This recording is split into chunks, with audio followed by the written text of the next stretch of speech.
जसं मी सांगितलं missionary school होती, परंतु स्वदेशी शाळा महात्मा ज्योतिबा फुले यांनी सुरू केली.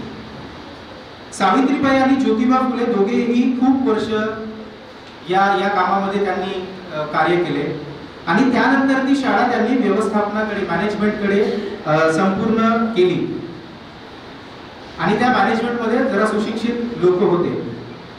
त्यांनी पुन्हा 2 शाळा सुरू केल्या आणि मुलींची शाळा झाल्यानंतर एका वर्षाने त्यांनी फक्त आणि फक्त, हे महत्वाचं आहे आपल्याला समजण्यासाठी, की फक्त आणि फक्त त्यांनी महाराणी मा मुलांसाठी खास शाळा सुरू केली.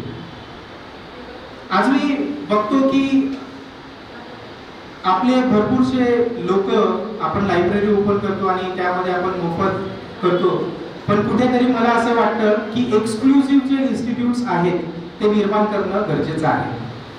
जसं आपल्यासाठी नालंदा अकॅडमी आहे आणि त्यांचं ध्येय क्लिअर आहे, त्यांना समाजसेवा करायची नाही आहे, त्यांना गरिबी निर्मूलन काम नाही करायचं आहे, त्यांना एका अशा प्रश्नावरती काम करायचं आहे जे ज्योतिबा फुलेंच्या काळामध्ये सुद्धा पूर्णपणे त्याचं उत्तर नाही निघालं. बाबासाहेबांच्या काळात सुद्धा जरी आपण संविधानिकरित्या असे काही तरतुदी केल्या की उपेक्षित समाजाला आपल्याला शिक्षण व्यवस्थामध्ये, मेनस्ट्रीम एज्युकेशन मध्ये आणायचं आहे, तरी पण मी तुम्हाला सांगतो एक रियालिटी. आता 2019 मध्ये एका लेखामध्ये सांगतात की 3%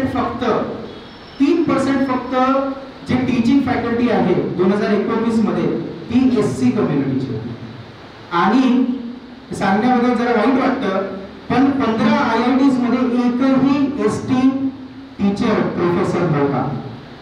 आता आपल्याला हा असं विचार करून आपल्याला हा खूप साधा सिंपल वाटेल आणि असं प्रश्न पडेल किंवा आपल्याला जे लहानपणापासून सांगण्यात आलं आहे मेरिट, ठीक आहे, त्यांनी शिक्षण घेतलं, ते स्वतःच्या बळावरती त्यांनी अभ्यास केला आणि ते तिथपर्यंत पोहोचले, त्यात काही वाईट नाही. पण मी तुम्हाला सांगतो की ज्याला आपण मेरिट म्हणतो ही एक खोटी प्रकल्पना आहे, खोटी कल्पना आहे आणि ते कशी मी तुम्हाला सांगू इच्छितो. माझं जे मास्टर्स झालं, मास्टर्स म्हणजे जे माझं रिसर्च होतं ते IIT बॉम्बे मध्ये केलं. मी जवळपास 2 महिने मी IIT ला थांबलो, तिथे विद्यार्थ्यांशी बोललो आणि वर्षभर जवळपास IIT आणि NIT आणि शिक्षण व्यवस्थेवरतीच अभ्यास केला. त्यातून हे कळालं की जे मेरिट आपण म्हणतो हे कसं बनतं. सगळ्यात पहिलं, जर समजा आज आपल्याला IIT मध्ये आपल्या विद्यार्थ्यांना पाठवायचं आहे तर सगळ्यात पहिली जर गरज आहे ती हे की त्याला कोचिंग, फक्त कोचिंग नाही बरं, एक उत्तम दर्जाची कोचिंग देणं महत्वाचं आहे. जसं मी तुम्हाला आताच थोड्या मिनिटांआधी सांगितलं की 6वी पासनं हैदराबादमध्ये जिथे मी शिक्षण घेतलं तिथे आता 6वी पासनं विद्यार्थ्यांना IIT साठी तयार करण्यात येत आहे. आता मला सांगा की ज्याचे आई वडील 10,000 किंवा 8,000 असे कमवत असतील, ज्यांच्याकडे खूपसे असे सुशिक्षित लोकांशी संपर्क नसेल, ज्यांना नाही माहिती की IIT मध्ये आमच्या विद्यार्थ्यांना कसं पाठवायचं, ते खरंच IIT मध्ये जातील का? नाही. दुसरी गोष्ट की IIT मध्ये जाण्यासाठी आपण हे कधी याचा खूप सोप्या भाषेमध्ये हे सांगतो, पण अशा काही गोष्टी आहेत ज्या पैसे नाही पण ओळख होऊ शकते, ज्याला आपण अकॅडमिक टर्म्स मध्ये सोशल कॅपिटल सुद्धा म्हणू शकतो. ते सोशल कॅपिटल आपल्याकडे नाही. आपल्याकडे असे फारसे ओळखीमध्ये लोक नसतील जे IIT मध्ये गेले आहेत, आणि असतील तरी ते आपल्या जवळीक असतील याची काही हे नाहीये. सोशल कॅपिटल सुद्धा महत्वाचं आहे. आणि तिसरं म्हणजे जे मी तुम्हाला सांगितलं, इकॉनॉमिक कॅपिटल, कल्चरल कॅपिटल. जेव्हा आपले विद्यार्थी IITs मध्ये जातात, मी जवळपास तिथे 25-30 विद्यार्थ्यांचा इंटरव्ह्यू घेतला, त्यांच्यासोबत थांबलो आणि तिथे गेल्यानंतर मला हे कळालं की तिथे आपलं काही आहेच नाही. आपल्या विद्यार्थ्यांना जर तिथे भीमजयंती साजरी करायची आहे तर त्यांना अडथळे इतके आहेत की ते भीमजयंती सुद्धा साजरी करू शकत नाही. आणि जर साजरी करायची आहे तर त्याआधी त्यांना खूप प्रयत्न करावे लागतात, त्यांना खूप हात जोडावे लागतात. आणि यामध्ये कुठेतरी त्यांना हे फील होतं की आमचं प्रतिनिधित्व या इन्स्टिट्यूशन्स मध्ये नाही. असे प्रोफेसर्स फार कमी आहेत जे आम्हाला सहकार्य करतील. तर याच्याने काय होतं, फिलिंग ऑफ एलियनेशन हे निर्माण होते आपल्या विद्यार्थ्यांमध्ये. जरी आपण त्यांना IIT मध्ये पाठवू तरी त्यांना तिथे असं वाटतं की हे आमचं प्रतिनिधित्व करणारं इथे काहीच नाहीये, आमचं कल्चर नाहीये, आमच्या ओळखीचे लोक नाही आहेत, आमचे सेलिब्रेशन्स नाही आहेत. आणि ह्या गोष्टी फार महत्वाच्या आहेत. आणि या सगळ्या मिळून पैसे, ओळख, कल्चर या तिन्ही गोष्टी मिळून मेरिट बनल्या जातात. तर म्हणून जर आपल्याकडे हे आहे नाही तर आपल्यासाठी उच्च शिक्षण घेणं हे फार कठीण होतं. तर म्हणून मी या मंचाच्या माध्यमातून हेच सांगू इच्छितो की आता आपल्याकडे तर IIT सारखे इन्स्टिट्यूशन्स आहेत काय? नाही. आणि जेव्हा मी तुम्हाला सांगितलं की 3% फक्त SC प्रवर्गातील प्राध्यापक आहेत तिथे, तर बाकी जे उच्चवर्णीय लोक आहेत ते जवळपास 97% आहेत.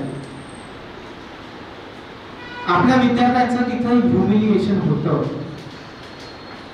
त्यांना पॉइंट आउट केलं जातं. जर तुम्हाला याच्यावरती खूप सुंदर जर डॉक्युमेंटरी बघायची आहे, अनुप सर चांगले फिल्म मेकर सुद्धा आहेत, त्यांनी एक डेथ ऑफ मेरिट याच्यात हे बनवली आहे, ते तुम्ही बघा. डोळ्यात अश्रू आले असं एक ते रियालिटी देणारं डॉक्युमेंटरी आहे. आता जर समजा आपल्याला कम्पीट करायचं आहे तर आपल्याला असे एक्सक्लुझिव्ह इन्स्टिट्यूट्स निर्माण करावे लागतील. आणि जे कार्य अनुप सर करत आहेत, त्यांनी आताच काही वर्षांआधी अभियान सुरू केला.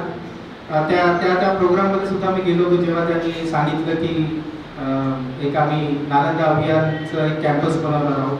खूपच सुंदर. आणि मला आशा आहे की ते दाखवतीलच स्क्रीनवरती. तर असे जे इन्स्टिट्यूशन्स आहेत ते आपल्याला उभे करावे लागतील जिथे आपण दर्जेदार उच्च शिक्षण देऊ.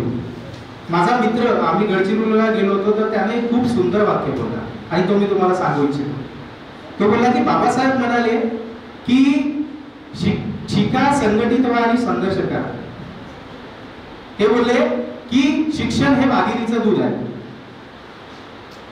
पण माझा मित्र खूप सुंदर प्रकारे तो बोलला की फक्त आज जर बाबासाहेब आंबेडकर असते तर ते फक्त हे नसते म्हटले की शिक्षण हे वाघिणीचं दूध आहे, ते बोलले असते की उच्च शिक्षण हे वाघिणीचं दूध आहे. आणि त्याच्याही पलीकडे जाऊन जसं आपले रवी मिश्रा सर सांगत होते, उच्च शिक्षण पण दर्जेदार उच्च शिक्षण हे खरं वाघिणीचं दूध आहे. तर म्हणून आपण सगळ्यांनी प्रयत्न केला पाहिजे. आता मला हे नाही म्हणायचं आहे की आपल्याकडे मेरिट नाहीये तर आपण तिथे जाऊ नाही शकत. आपण प्रयत्न करत आहोत. आपल्याकडे असे मार्गदर्शक आहेत, असे इन्स्टिट्यूशन्स आहेत, असे नॉन प्रॉफिट ऑर्गनायझेशन्स आहेत जे या गोष्टीवरती काम करत आहेत. आणि मला खात्री आहे की एक दिवस असा येईल ज्यावेळेस आपल्याकडे आपले इन्स्टिट्यूशन्स राहतील, आपले लोक शिकवायसाठी राहतील. आणि एक आपल्याला जरा जरा जरा लक्षात घेणं हे गरजेचं आहे की आपल्याला फक्त इन्स्टिट्यूशन्स बांधून चालणार नाही, तर त्यावरती त्याला सेल्फ सस्टेनिंग सुद्धा करणं गरजेचं आहे. आपल्या इकडे सर म्हणजे 3-4 लायब्ररीज झाल्या आणि त्याने लायब्ररी चालवल्या सुद्धा जवळपास 1-2 वर्ष. आता सुद्धा एक नवीन लायब्ररी बनली आहे बल्लारपूरला, खूपच सुंदर त्याने उपक्रम केला आहे.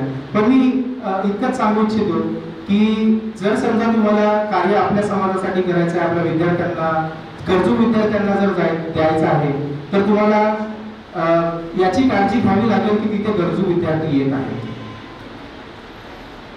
जर समजा तिथे गरजू विद्यार्थी नाही येतील तर IIT सारखंच जे आपण इन्स्टिट्यूशन्स उभे करू, आपण आपल्या लायब्ररीज उभे करू, ते सुद्धा तिथे जास्तीत जास्त प्रमाणामध्ये असे लोक येतील ज्यांच्याकडे आधीच हे जे मी कॅपिटल सांगितलं ते आहे.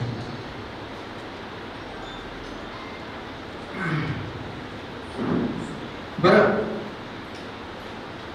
आता आपल्याला मी फारसा वेळ घेणार नाही, मी खूप मोठं लिहिलं होतं, परंतु हेच सांगणार की आता जे म्हणजे कंटेम्पररी जे एज्युकेशन सिस्टम आहे त्यामध्ये फक्त काय म्हणतात साधं सोपं शिक्षण घेऊन चालणार नाही. आता इंटरडिसिप्लिनरी अप्रोच आला आहे. मी ज्या विद्यापीठामध्ये माझं ॲडमिशन झालं होतं, माझं जे शिक्षण आहे ते डेटा इनइक्वॅलिटी आणि सोसायटी या विषयांमध्ये झालं होतं. म्हणजे मी डाटा सायन्सचा अभ्यास करत होतो, मी असमानतेचा अभ्यास करत होतो आणि सोबत मी समाजाचा सुद्धा अभ्यास करत होतो. तर असे सुद्धा वेगवेगळे कोर्सेस आहेत ज्यामध्ये कॉम्पिटिशन कंपॅरेटिव्हली जरा कमी असतं. तर आपण त्या गोष्टींकडे सुद्धा लक्ष दिलं पाहिजे. आणि मी इतकंच सांगेन की या प्रोग्रामनंतर या प्रोग्राममध्ये जे आलेले विद्यार्थी आहेत त्यांना सगळ्यांना आपण ते जे बुकलेट आहे ते आपण देऊ. त्यामध्ये सगळ्या गोष्टीचा एक इंट्रोडक्टरी लेवलवरती माहिती दिली आहे आम्ही. त्यामध्ये जर तुम्हाला कुठलीही माहिती पुन्हा लागत असेल तर तिथे आम्ही आमची ईमेल आय डी आणि ॲड्रेस सुद्धा दिला आहे, तिथे तुम्ही येऊ शकता. मी इंडियामध्ये पुन्हा 1-1.5 महिना आहे. कुठलाही प्रश्न असला तर तुम्ही माझ्या घरी येऊन मला भेटू शकता आणि तुमचे प्रश्न विचारू शकता. त्यानंतर अशी मी आशा करतो की आपण शिक्षण घेऊ आणि त्या शिक्षण घेण्याचं इतकंच नाही की शिक्षण घेऊ, नोकरी घेऊ आणि घरी बसू. शिक्षणाचा अर्थ तो नाही.